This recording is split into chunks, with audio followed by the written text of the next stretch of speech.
en Las Piedras, mismo en Las Piedras, donde ahora funciona el juzgado de letrado de familia, capaz que era una premonición.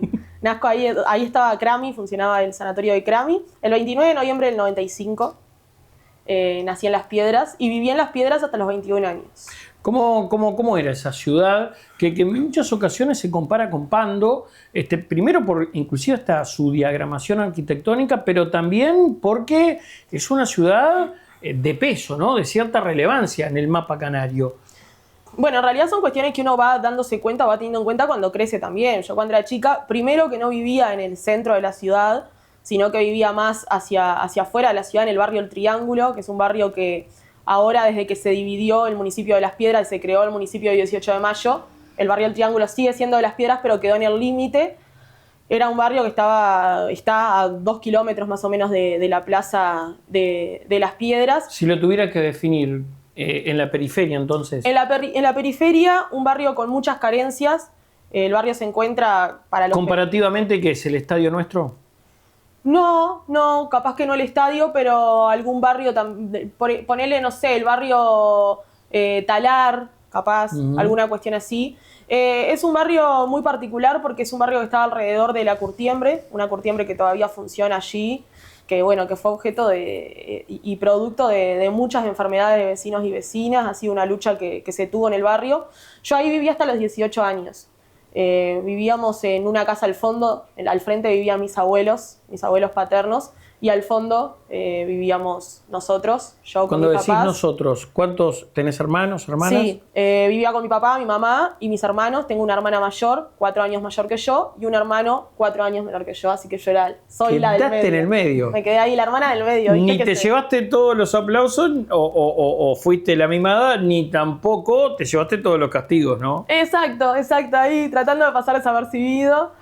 Pero no, igual siempre tuve como un rol de protagonismo ahí en el núcleo de mi familia, eso de querer resolver los conflictos, eso de ser juez y parte de las discusiones, siempre fue algo que me caracterizó. ¿A qué jardín fuiste? Fui hasta los 5 años, fui al Colegio San Isidro, un jardín de los 2 a los 5 años, y luego yo cuando cumplo 6 años, año 2002, la crisis nos azota, y como azota a varias familias del país.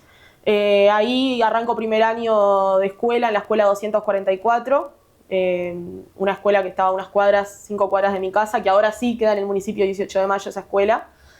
Y ahí cursé toda la primaria hasta 6º año de escuela, y luego el liceo lo hice de primero a tercer año en el liceo número 4, el liceo Vivian Trías, y de 4º a 6º año en el liceo, en el icónico liceo Manuel Rosé de Las Piedras. ¿Es muy famoso?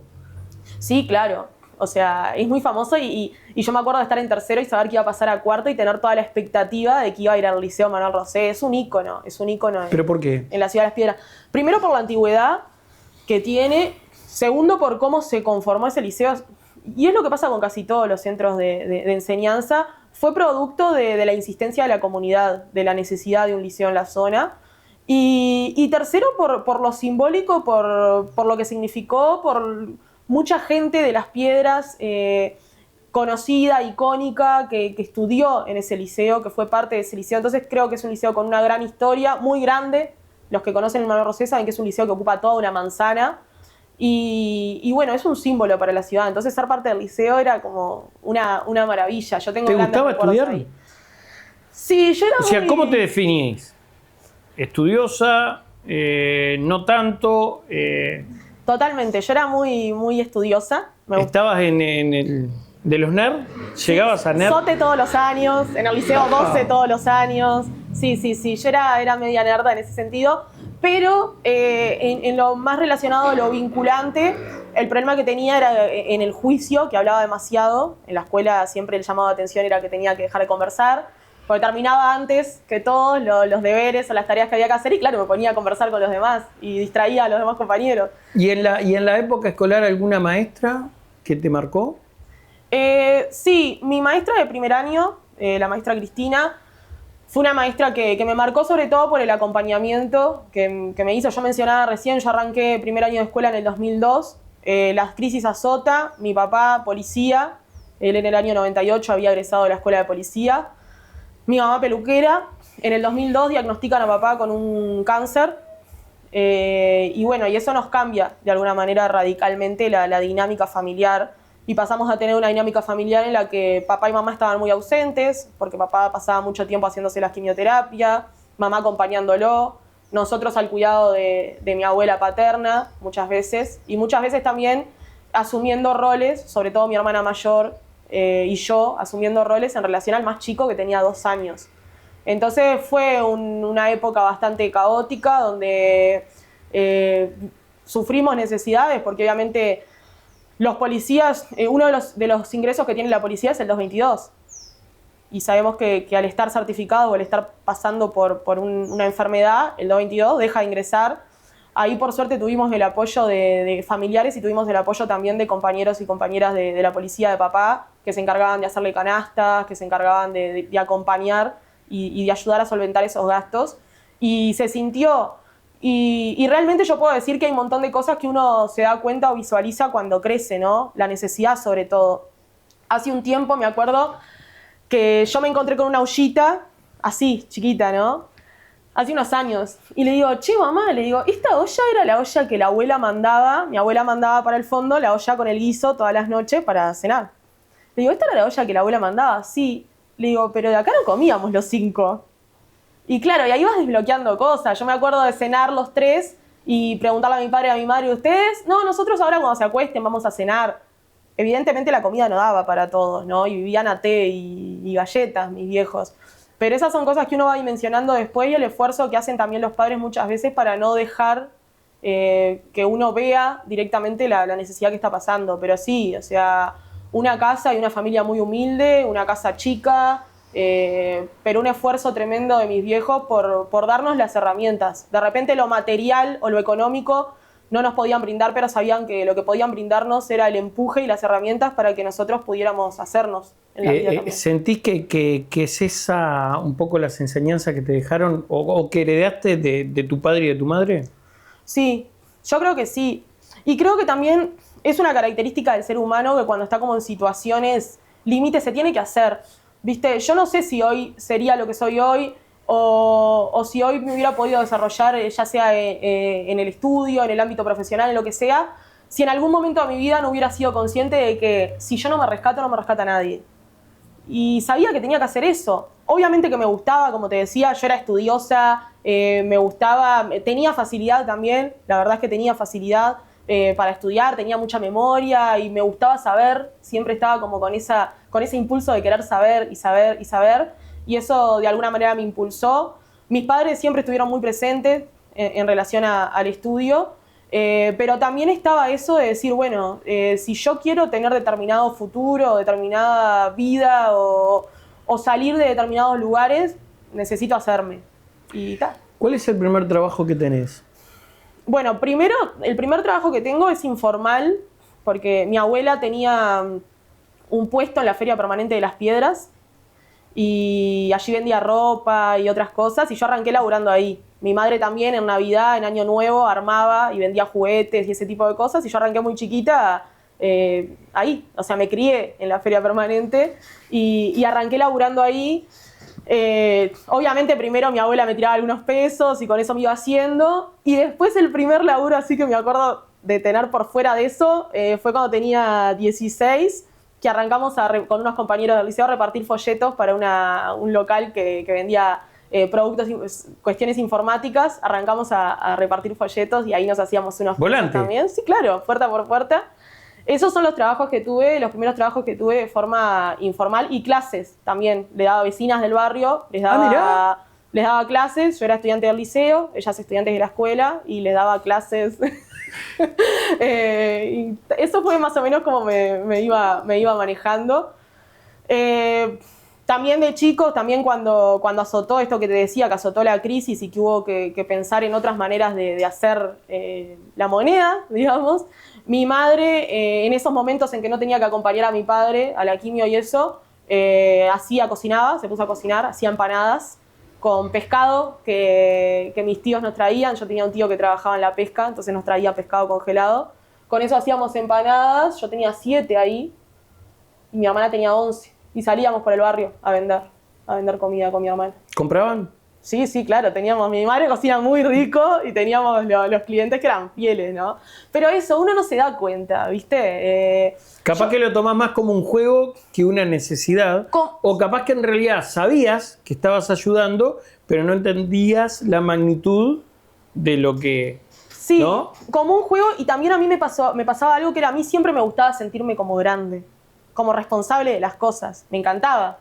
Y entonces, mirá, tengo la responsabilidad de vender, claro, de cobrar, ¿no? Claro, me encantaba. Y yo recién empecé a dimensionar como esas cosas cuando nació mi sobrina y cuando empecé a ver a mi sobrina crecer. Y vi a mi sobrina de 6 años y digo, es una niña, es chiquita. Y yo ahí recién empecé a dimensionar a la Florencia de esas edades. Porque en ese momento yo me sentía grande y madura. Entonces no me daba cuenta. Claro, claro. Bueno, pero es claro lo que decís de que las circunstancias te forjan. Sí, totalmente. Para bien o para mal, ¿eh? Totalmente, son parte, te hacen. Hay conceptos, hay gente que cree en la meritocracia, yo creo en las oportunidades, pero hay contextos que son adversos, pero que se puede salir. Sí. Y hay contextos que son adversos, de los cuales no podés salir. Yo a veces cuento, por ejemplo, el tema ese de mi infancia, de las necesidades, de la familia, de lo que sea, y trato como de no caer justamente en eso de la meritocracia, ¿viste? No es una cuestión de, tuve esta situación y lo logré porque me forcé. No, son muchos factores. Son factores personales de cada uno, son factores del contexto y del apoyo que tenés alrededor, son factores de la oportunidad y muchas veces son factores de la suerte. De estar en el lugar, a la hora y en el momento exacto, ¿viste? ¿Te pasó? No sé si me pasó. No me doy cuenta en este momento si me pasó. Sí puedo decir que soy una persona que se establecía o se establece objetivos y suceden. Y suceden. No me quito el crédito porque trabajo y voy hacia ello, pero sí asumo de que hay cosas en las que he tenido una facilidad también. En las que personas que han nacido y han salido del mismo contexto, de la misma situación que yo, no las han tenido. Y no es por falta de voluntad. Conozco personas que se han esforzado muchísimo más que yo y no han logrado determinadas cosas. Entonces trato como siempre de desacreditar ese discurso de la meritocracia. No es meritocracia, son oportunidades, es aprovechar también esas oportunidades y obviamente que es la comunidad que te rodea, ¿no? Porque si hay algo que agradecer, yo agradezco profundamente el esfuerzo que hicieron mis viejos, pero también agradezco a los compañeros y compañeras de trabajo de papá que siempre estuvieron, a la familia que estuvo y que dio una mano, a mi tía que hoy no está, que hoy no vive, pero fue un pilar fundamental para que nosotros tuviéramos y no nos faltara nada. A mis padres que de repente dejaban de comer para tomarse un té, pero me compraban el libro que necesitaba para el liceo.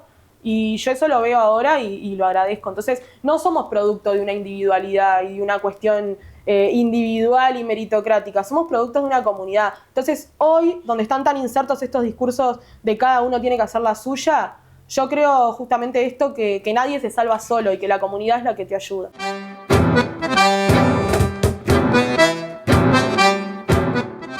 ¿Miedo a conducir? Olvídate. En Autoescuela Avenida enseñamos más que a conducir. Formamos conductores responsables y seguros. Clases de auto, moto y camión.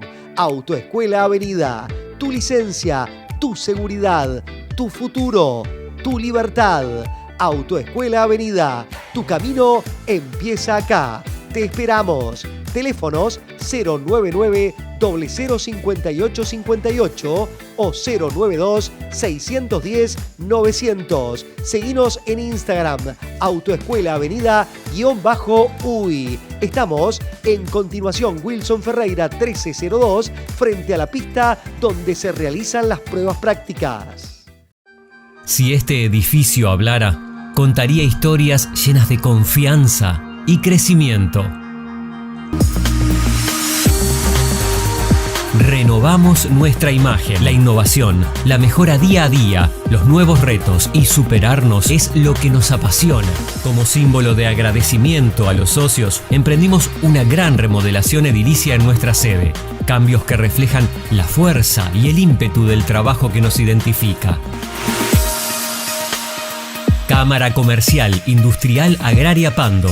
Una institución innovadora y emprendedora que honra su historia mirando hacia el futuro.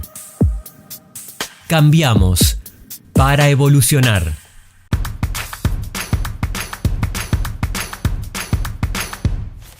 Hacé tu pedido semanal en Pastas Macare. Te llevamos las pastas a tu casa para que siempre tengas algo rico, saludable y fácil de cocinar. Pedidos al 2-292-2141 o por WhatsApp al 099-922-141. Hacé tu pedido para toda la semana. Tené en tu casa pastas frescas listas para disfrutar.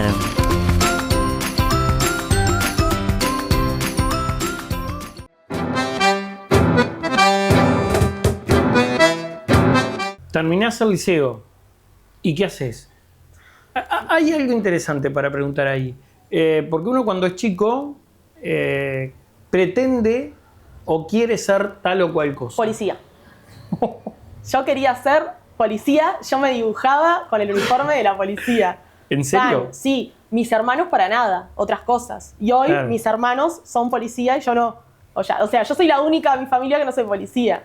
Mi padre es policía, mi hermana policía, mi hermano policía, mi cuñado policía, mi prima policía. O sea, todo el mundo policía menos yo. Está rodeada. Sí. Quería ser policía. quería Claro, ser policía.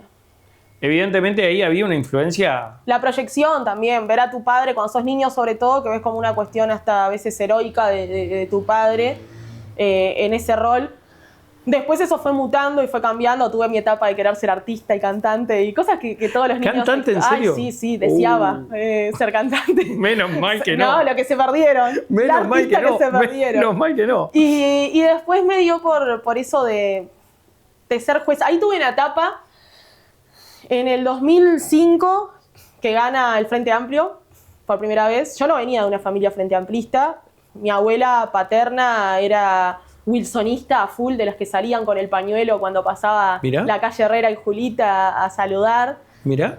Mi abuelo materno también, del Partido Nacional, blanco como hueso bagual, decía él.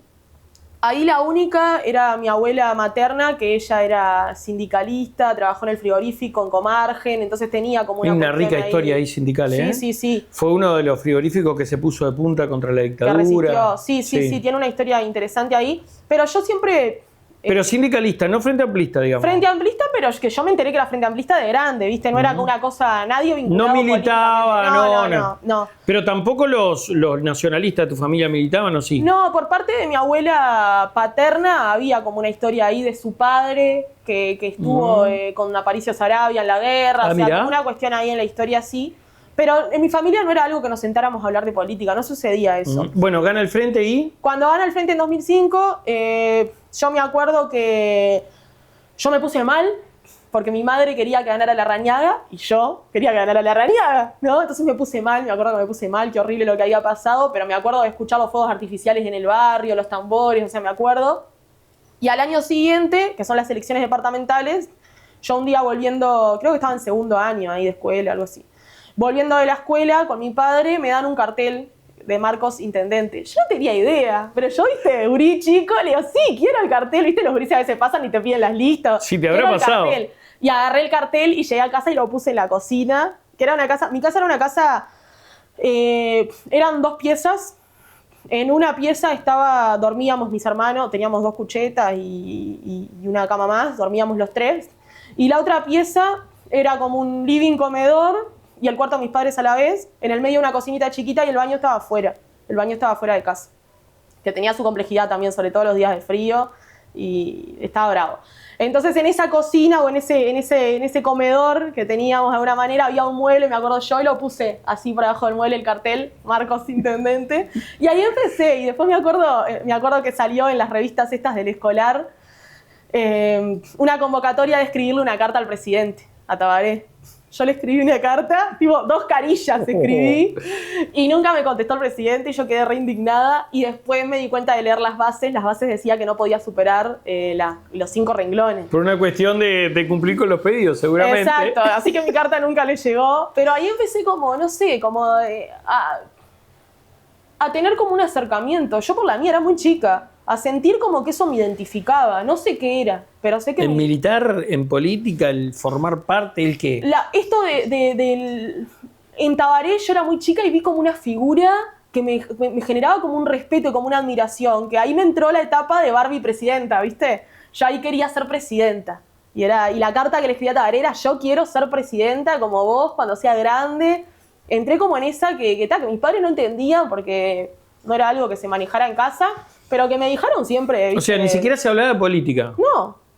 Ah. Pero me dejaron siempre fluir con eso y vivir. El responsable es el que te entregó el cartel de Marcos. Sí, no sé quién será, pero me acuerdo que era un cartel de Marcos. Era de la CAPEL el cartel, me acuerdo ahora. La corriente de acción, pensamiento y libertad. Sí, me acuerdo ahora. Pero sí, ahí como que fan, ¿viste? Fan. Tengo hasta una foto autografiada por Marcos. Nada que ver, ¿viste? Cosas como muy random que, no sé, a mí me nacía eso. No sé. Liceo, ¿y qué haces después, inmediatamente del liceo? Ahí como para... Yo, cuando arranco el liceo, entro como en esta que quiero ser jueza, y es algo que sostengo como hasta tercer o cuarto año de liceo. En tercer año de liceo tengo un profesor de educación ciudadana, Andrés, que los otros días estuve en Las Piedras y me crucé con él y le agradecí personalmente. Mi profesor de educación ciudadana ahí te explica que para llegar a jueza hay que ser primero abogada. Primero que me explica eso, ¿no? Que yo no sabía. No se estudia para jueza, amiga. Claro. Y segundo, él lo que me dice, él como que me daba para adelante con que, abogada, vos tenés que ser abogada, me decía. Y penalista, además. No, penalista me decís vos, pero me decía que tenía que ser abogada. Y yo estaba ahí como con duda, y después entré como que quería ser abogada, y en esa época estábamos con toda la discusión de la interrupción voluntaria del embarazo. Ahí se da la discusión estaba la discusión de la interrupción voluntaria del embarazo. El profesor genera un debate en la clase, porque estábamos como practicando hacer debate. Entonces, si alguien estaba en contra, se ponía en contra, y si alguien estaba a favor, se ponía a favor. Yo estaba en contra. Yo estaba plenamente en contra de la interrupción voluntaria del embarazo, ¿viste? Entonces me puse en el lado de los que estaban en contra. Me dice: no, vos te pones a favor. Le digo: no, pero no es justo, si cada uno se puso donde estaba. Dice: pero vos no querés ser abogada, vos te pones a favor. Me acuerdo que de esa clase salí convencida de la interrupción voluntaria del embarazo. Me convencí yo, ¿viste? Pero esas parecen cosas insignificantes, pero son ejercicios, y está la influencia del docente, ¿no? En hacerte mover el cerebro, en hacerte mover las ideas, en hacerte pensar y salir de lugares de confort. Y pucha que tienen tremenda implicancia los docentes en la formación de uno. Y bueno, y de ahí en adelante me convencí de que quería ser abogada. Sí, abogada. Siempre fue mi objetivo. Aún cuando las papas quemaban, porque cuando yo termino el liceo y arranco la facultad, mis padres ahí tenían un negocio, habían puesto un almacén en casa. Yo atendía ahí en el almacén, pero en determinado momento el almacén se fundió y bueno, mis viejos me dijeron: mirá, nosotros no podemos pagarte los boletos ni siquiera. Y ahí a laburar. Me puse a laburar y... ¿Y qué hacías? Ahí trabajé en call center. ¿Mirá? Trabajé en call center, sí, muchos. Trabajé en call center cuando arranqué el liceo de la facultad. Ahí el primer año de facultad, en 2014, laburaba en un call center. Y después tuve otros pasajes. Trabajé muchísimo en call center. Vi de todo y me parece que es un trabajo bastante... Es complejo, ¿no? Es complejo y es hasta insalubre por momentos. La cabeza te explota. Sí. Ese primer año del call center me gustó porque era un call center que funcionaba en el Frente Amplio. Era una cooperativa que brindaba un servicio al Frente Amplio, que era el FATE Llama, donde vos llamabas adherentes del Frente Amplio a conversar, a ver de qué querían hablar. Fue una tarea y un trabajo bien interesante porque podía hablar con compañeros y compañeras de todo el país y largas charlas, gente que nos venía a visitar, o sea, era muy interesante. Después de eso sí trabajé en otros call centers ya de cobro de deuda, ese tipo de cosas que a veces son muy jodidos. Después, otro trabajo que tuve fue en una comisaría, en la seccional 15 de La Unión. Trabajé porque hubo un llamado de un plan que se llamaba Mi Comisaría, que era estudiantes de abogacía, de educación social, etcétera. Era un llamado por Uruguay Concursa, concursé y quedé en ese llamado. Era una beca de 1 año y medio, recepcionando denuncias en la seccional 15 allí por 8 de octubre. Una experiencia muy interesante y muy compleja también. De todo. De todo. Se ve absolutamente de todo. Todo. Más con un volumen de trabajo de una comisaría de Montevideo, ¿no? Sí, claro, en el medio de 8 de octubre, o sea... Igual no te gustó la experiencia porque policía no. Me gustó la experiencia, aprendí muchísimo. No, policía no me interesaba hacer, pero aprendí realmente mucho y me di cuenta también de que es complejo el laburo de la policía en esto de... Si no te alienás de algunas situaciones, llegás a tu casa llorando todos los días. Yo hubo momentos, los primeros días que arranqué a recepcionar denuncias, que llegaba a casa y me acostaba a dormir de escuchar abusos, de escuchar adultos mayores muy maltratados. Si no pones un freno, te enfermas. Por ahí no se discute tanto la necesidad de aumentar la salud mental en la policía, ¿no? Es fundamental, es tremendamente fundamental porque realmente es un trabajo agotador en todo sentido. ¿Y después? Y después de eso, estuve trabajando en shopping los últimos años de facultad. ¿Y qué hacías en los shopping? Era encargada de un local en el shopping Tres Cruces. He hecho de todo. Estuve trabajando también en la barra, en una barra de WOW acá. Facu y unos amigos tenían una barra y yo estuve laburando ahí. Entonces laburaba de noche en la barra, el otro día me iba a la comisaría. Siempre en una, o sea, y eso fue algo también que aprendí de mi familia, aprendí sobre todo de mi abuela materna, de hacerte, ¿viste? De salir a hacerte. Siempre fui de buscar el lugar, de buscar la manera de hacer la ¿Cuándo manera. llegas a Pando? A Pando me trae el amor. ¡Qué buena frase! Yo llego a Pando cuando me vengo a vivir con Facu. Nosotros con Facu nos conocemos militando en la Juventud Socialista. A todo esto, yo a los 16 años me afilio a la Juventud Socialista. ¿Por qué eso? ¿Por qué socialismo? Digo porque el Frente Amplio tiene un espectro enorme, Yo ¿no? te voy a decir la verdad. Yo conocí a un grupo de jóvenes que habían ido al liceo. En cuarto año de liceo mi clase era muy compleja, era una clase bien fatal, ¿viste? Me acuerdo que le hacíamos hasta paro a los profesores, le hacíamos de todo, ¿tá? Y Pero había un porque programa... muchos gurises, que repitieron. Porque entendíamos que yo era la delegada de la clase y entendíamos que a veces había actitudes de algún profesor que no nos parecía bien y... Ya estabas en el papel y nos igual de abogada, ¿no? Un poco así. Delegada de la clase. Y ahí, como la clase era bastante conflictiva, había un programa que se llamaba Compromiso Educativo, ¿tá? Un programa Sí. que articulaba Mides, que eran estudiantes de educación terciaria que tenían jornadas con estudiantes de educación secundaria, jornadas de relacionamiento, jornadas de vínculo. Y ahí se acercaron estos chiquilines, empezamos a tener una jornada y después me invitaron a ser parte de Compromiso Educativo, ¿tá? Que era generar actividades de índole social. Y a la vez te podías postular a una beca económica. Yo me postulé y la gané a la beca. ¿Y esa beca que para facultad? No, eso era para el liceo. Ah, para el liceo. ¿tá? Pero ayudaba a pila. Y empecé a participar de Compromiso Educativo. Después empecé a seguir a estos chiquilines por Facebook y veía que ellos eran frente amplistas. Y un día agarré y les dije, miren, yo quiero hacer lo que ustedes hacen. No sé cómo, pero quiero hacer lo que ustedes hacen. Y ahí arranqué a militar dentro del Frente Amplio. A militar como en JFA, ¿no? A militar tratando de entender lo que era militar, porque ya no tenía una experiencia previa. O sea que caíste en el Partido Socialista. No, y ahí milité como Frente Amplista independiente, y después en el Partido Socialista se da de que estos gurises, la mayoría eran socialistas. Yo estaba como en esa de que quería ser comunista. No me preguntes por qué, pero yo quería ser comunista y en Las Piedras no había una juventud comunista. Entonces se dio esta oportunidad de armar una juventud socialista en Las Piedras y dije, bueno, sí, armemos la juventud socialista.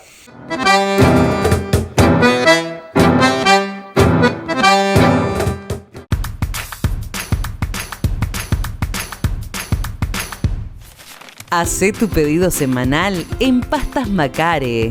Te llevamos las pastas a tu casa para que siempre tengas algo rico, saludable y fácil de cocinar.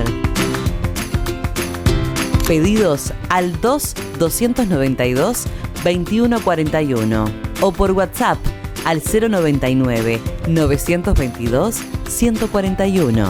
Hacé tu pedido para toda la semana. Tené en tu casa pastas frescas listas para disfrutar.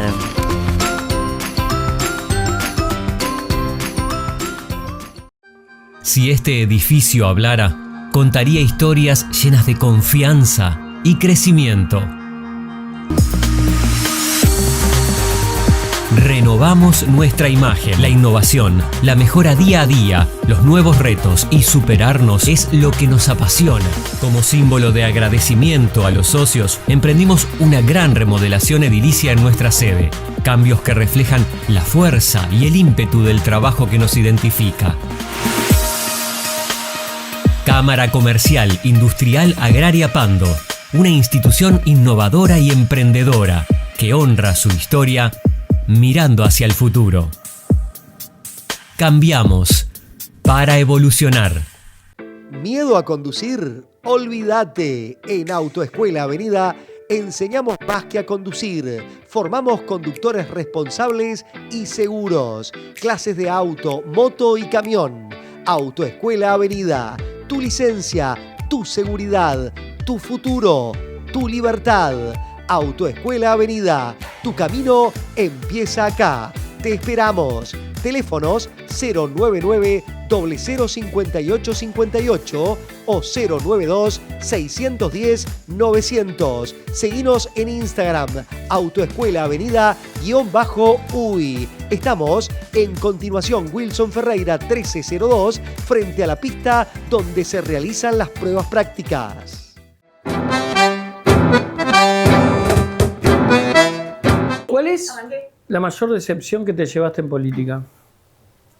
La mayor decepción que me llevé en política es esa parte en la que uno se involucra y llega a un punto donde se cae como el idealismo que uno generó en torno a ideas o en torno a personas sobre todo. Yo creo que ¿Por qué? A ver. Y chocar con la realidad de que ningún partido político, ni ningún espacio, ninguna organización política está ajeno a violencia de género, está ajeno a corruptos, está ajeno, o sea, los espacios los hacen las personas. Y las personas son errantes por naturaleza, somos errantes por naturaleza y perfectibles también, ¿no? Entonces creo que todos los espacios tienen eso, y cuando uno es tan joven y tan idealista con algunas cosas y se acerca a un espacio, cree que ese espacio es totalmente puro y que no tiene errores. Y darme de lleno con los errores, no de la organización, sino de las personas, fue uno de los primeros choques fuertes que tuve, pero después también fue el aprendizaje de entender, bueno, a los espacios los construimos las personas. ¿Y qué fue lo que más te dolió? Y el tema, cuestiones internas a veces que se dan por liderazgos, por estas peleas o contradicciones que se pueden dar en torno a liderar los procesos. La gente hace muchas cosas o puede hacer muchas cosas por querer tener protagonismo y a veces puede lastimar a otros. Y después las cuestiones del ser mujer en política, ¿no? Que te chocás y te seguís chocando hasta el día de hoy. Yo hoy milito en el Frente Amplio, milito y soy parte del Partido Socialista, soy socialista, pero es verdad que el Frente Amplio no está ajeno tampoco de estos micromachismos que existen en la sociedad. ¿Y qué es un micromachismo en política? Y bueno, y que las cosas se resuelvan en el bar. Eso siguen siendo micromachismos. Hacer política en el bar es micromachismo. ¿Por qué? Porque por más que yo participe y vaya y me la dé, si yo no me siento en esa mesa chica a tomarme el whisky, no soy parte. Y esas cosas tienen que cambiar. Ir al bar, no, que cada uno haga lo que quiera, obviamente. Ahora, tienen que haber espacios donde todos podamos participar. ¿Viste? Que vos como mujer podés llegar y... Pero eso se dila. Sí. Pues eso se dila. Sí. Primera vez que eso se dila. Primera ¿no? vez que soy edil. Desempeñaste cargos en la gestión, pero eso se dila. Hoy, antes de entrar a la Junta, ¿se siguen definiendo cosas en el bar? No tengo los elementos todavía para decirte, hace muy poco que estoy en la Junta y no tengo los elementos para decirte. Por lo pronto no me han invitado a ningún bar, así que si se están definiendo ahí no me enteré. No, yo creo que hoy han cambiado muchas cosas y han cambiado muchas dinámicas también, pero es verdad que el ejercicio es otro, ¿viste? Y el ejercicio siendo mujer, una vez parece como que le da color a esto, pero no. ¿Viste que si sos mujer en política te pasa eso de que tenés que armarte como de una cuestión de escudo? Viste que a veces podés quedar como una malhumorada, o como una gritona, o como una enojona, pero en realidad si no te armás como ese escudo y te ponés, parece que la voz no se siente, ¿viste? Viste que ser...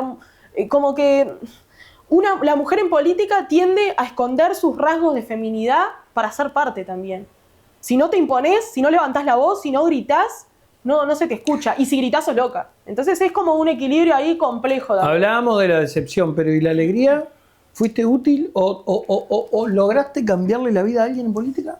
La alegría tremenda. A mí la vida me cambió por la actividad política. En esto de rescatarse y de buscar espacios, militar y encontrar en la militancia un espacio donde hacer, a mí me cambió la vida. Porque... ¿Y qué lograste hacer a través de la política? Y bueno, para terceros, ¿no? ¿Se entiende? Sí, de repente, primero desde más chica, tratar de canalizar y buscar espacios donde los que no teníamos voz, donde los que no teníamos determinada realidad o determinado pasar social, pasar económico, pasar cultural, poder encontrar un espacio también de encuentro y un espacio donde poner el pienso y donde participar. Eso es fundamental. Una comunidad que tenga espacios de participación es fundamental.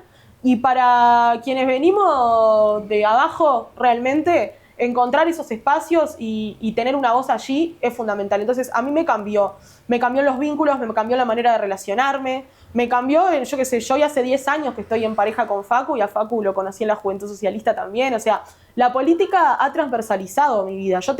Voy a cumplir 30 años, la mitad de mi vida la pasé militando políticamente. Entonces, es un montón. ¿Hubiese realmente. podido hacer lo mismo si fueras madre? Y no sé por qué sería hacer como futurología, pero obviamente que es más difícil, ¿no? Obviamente que hubiera sido mucho más difícil por la responsabilidad que eso implica también. Haber sido madre, no sé, dependiendo a qué edad. Yo ahora soy una mujer grande, pero digo, ser madre y ser joven y tiene su complejidad. Y lo he visto, y he visto compañeras también que durante el transcurso y este recorrido de la vida política han tenido que alejarse o que dejar de hacer por ser madres. Es complicado. ¿Cómo te sentiste en Pando? ¿Cómo te sentís en Pando? ¿Añorás las piedras?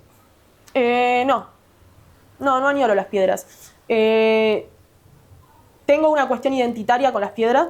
Yo me siento pedrense. Me siento parte como de la dinámica y de la vida pedrense en algún sentido. Hoy hace 8 años que vivo en Pando. Ya hace un tiempo, pero realmente Pando me ha adoptado. Y yo me he sentido adoptada por Pando.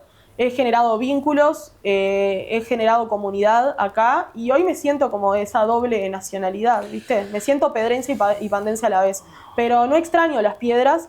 Creo que Pando se parece mucho en la estructura muchas veces de la ciudad. Yo creo que son dos ciudades muy parecidas del departamento. De cualquier manera sí tengo que decir que Pando tiene otra idiosincrasia que es mucho más conservadora que las piedras. ¿Ah, sí? Sí. ¿Por qué? A mí una de las cosas que me chocó cuando llegué a Pando fue, por ejemplo, el tema de que acá se habla de apellidos, ¿viste? Se habla de familias, los tal, los cual, como que tiene una preponderancia eso del nombre y el legado, que de repente las piedras, capaz que porque yo siento que están mucho más cerca de Montevideo, las piedras, y tiene como una cosa más metropolitana que Pando. Pero las piedras tienen familia. Los Hackenbruch, los Leniani. Todos tenemos familia, pero ¿sabés dónde las escucho yo? Porque las piedras tienen una aristocracia. Mirá, te digo más. Te sale el bandense. No. Pero tiene una aristocracia política. Totalmente, y yo entiendo. A ver, pasar revista, todo hace memoria, todos los intendentes, ¿de dónde yo salieron? la discusión, pero hay varias cosas. Primero, en las piedras hay un factor que es más, los gobiernos siempre invirtieron invirtieron más en las piedras que en Pando. Vos en las piedras generás una actividad y la gente participa. Y la gente se organiza y la gente va. Yo acá siento que en Pando a veces falta efervescencia, falta hacerse dueños de los espacios y de la ciudad. Y yo creo que en eso hay que seguir trabajando. Que la gente, que la comunidad se sienta efectivamente dueña de las decisiones y de los espacios. Detecto una gestión pasada en el CCP. Bueno, pero si y una gana de imponer el CCP. No, pero uno trata de... Bueno, pero hablemos de eso. ¿Te gustó eso? Sí, totalmente. Bueno, el CCP fue uno de los espacios... ¿Y sentís que no lograste imponerlo? Siento que falta todavía, siento que falta. Siento que fue uno de los espacios que me permitió hacerme más de esta identidad pandense, conocer más, y en eso estoy muy agradecida. Y siento que también uno trata de llevar a los espacios que habita las ideas que tiene. Y una de mis ideas es justamente, en cualquier lugar que habite, tratar de que la gente se sienta parte y se haga parte, se adueñe. Y eso es un trabajo arduo. Obviamente que trabajé por eso, para que eso pasara. Creo que todavía falta un montón, ¿no? ¿Tu mayor acierto? No bajar los brazos. No rendirme de perseguir el objetivo que quiero. La perseverancia de repente. ¿Hubo momentos que flojeaste? Sí, obvio. Hubo momentos donde no tenía plata para tomarme el ómnibus y ir a la facultad. Obvio que sí. Y donde decís, bueno, capaz que no, capaz que tengo que hacer otra cosa. O sea, capaz que no puedo en este momento. Capaz que tengo que asumir los tiempos. Y realmente tengo varias críticas conmigo, pero una de las cuestiones que aprecio es lo perseverante que he sido y que soy.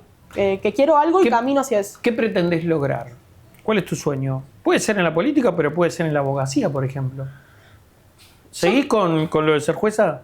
No, me di cuenta que no quería ser jueza cuando supe que tenía que desvincularme de la actividad política. Y ahí no te creas, ni tanto. Bueno. Fiscal puede ser, pregúntale a Díaz. Bueno, pero yo creo que la política a mí me mueve. Me genera una adrenalina y un sentido en la vida que mira, muchas veces es tóxica la relación. Y todos los que habitamos y los que militamos políticamente podremos dar crédito de que es una relación tóxica porque te invade todos los espacios de tu vida.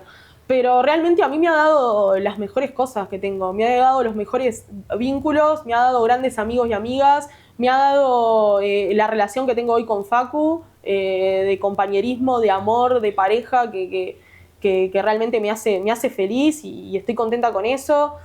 Me ha dado un crecimiento también personal y un acompañamiento en etapas Pero duras. si pones en la balanza, Sí, ¿preferís destacarte en política que en abogacía?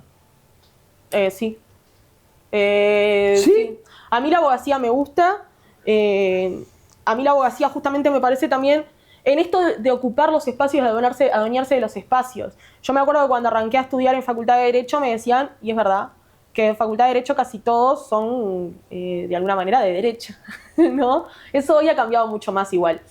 Y hay como está el concepto ese del abogado, ¿viste? Como una cosa de elite, que también busco romper, ¿no? Que a veces está como... Pero me pasó de estar en facultad y hay profesores que me digan, Bieli, usted no puede venir de pantalón deportivo, usted va a ser abogada, vístase como la gente. Me pasó esas cosas. Y a veces son como romper con algunas cosas. Obviamente que yo estoy así ahora y que yo no voy a ir a una audiencia de remera y jean, porque entiendo los lugares, entiendo los espacios y hay protocolos que hay que cumplir.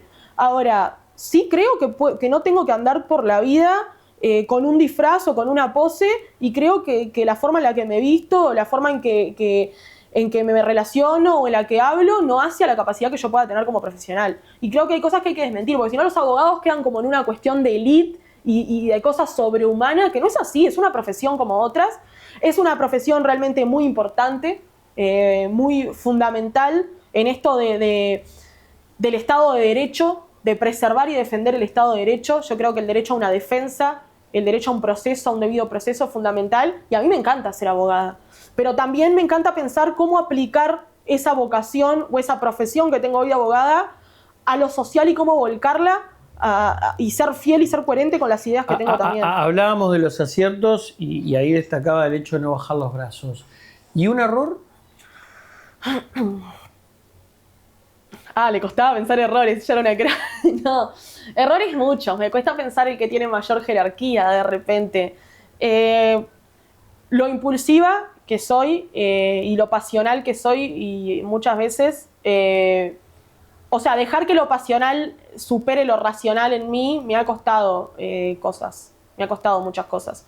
Yo creo, no es una falsa humildad tampoco, tengo muchos más errores también y muchos errores más banales, pero digo, es algo en lo que he trabajado y trabajo mucho, lo impulsiva que puedo ser. ¿Y si haces memoria, el día más feliz de tu vida? El día más feliz de mi vida, si hago memoria, creo que fue el día que nació mi sobrina. ¿Y el más triste?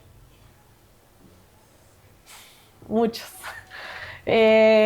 Muchos, los más tristes, pero el día que se murió mi abuela materna, uno de los más tristes. ¿Que eras muy cercana? Sí, ya era grande, ya se habían muerto otros de mis abuelos, pero sí, era más grande. Y en esto también que te digo, de siempre traté de asumir como un rol de hacer en mi familia, siempre fui la encargada hasta de esto, ¿viste? Se moría uno de mis abuelos y yo era la que me encargaba de la gestión, del velorio, de llamar a la policía si se murió en la casa, siempre en ese lugar. Y hoy, ya más grande, me ha costado y me pesa, me ha pesado en los procesos.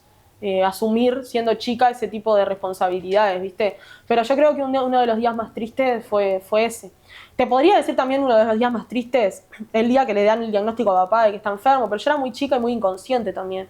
Y crecimos con el transcurso de la enfermedad de papá. Papá hoy está bien, controlado, pero sigue siendo un paciente oncológico y con muchas nanas. Entonces crecimos viviendo con esa enfermedad en la sombra, ¿viste? Entonces uno se acostumbra, lamentablemente, también a lo feo. ¿Un sueño, Florencia? Yo, si pudiera decir un sueño, vos me decías ahora cuál era mi objetivo en política o en la abogacía. Yo no sé si tengo un objetivo en política o en la abogacía particularmente, sí en la vida, y es tratar de trascender. Durante mucho tiempo a mí me dio mucho miedo el tema de la muerte, sobre todo por vivirla tan de cerca. Un montón de gente muy querida para mí murió, y me daba pánico pensar en que se murieran los que estaban alrededor mío y en que yo algún día deje de existir, porque si nos ponemos a pensar las veces que nos calentamos... Adivina que no va a pasar. No hay manera. Claro, pero si nos empezamos a pensar las veces que nos calentamos, ¿viste? Por boludeces, Sí. Pasa que tampoco uno puede vivir relativizando todo, porque si vivo pensando que me voy a morir, es tipo, bueno, paz y amor. No tiene hacemos sentido, nada, no hacemos claro. nada. Pero sí me daba mucho miedo. Y lo que me di cuenta es que en realidad es inevitable. O sea, en algún momento voy a morirme, voy a dejar de existir terrenalmente, o por lo menos mi cuerpo va a dejar de ser. Y yo creo que ahí está el concepto, ¿no? De trascender. No creo ni en la reencarnación, ni en la vida después de la muerte, ni creo en Dios, ni creo en nada de eso. Pero sí creo que uno puede trascender. ¿Y cómo trasciende? Y en lo que deja en otros. O sea, yo no voy a trascender por crearme una genia y ser una capa. Voy a trascender si logro dejar algo en otros, una luz, una idea, algo. Que alguien se acuerde de mí porque diga, vos, ¿te acordás esto que decía Florencia en algún momento o que me dejó Florencia? Yo creo que ese es mi objetivo, poder dejarle algo a los demás.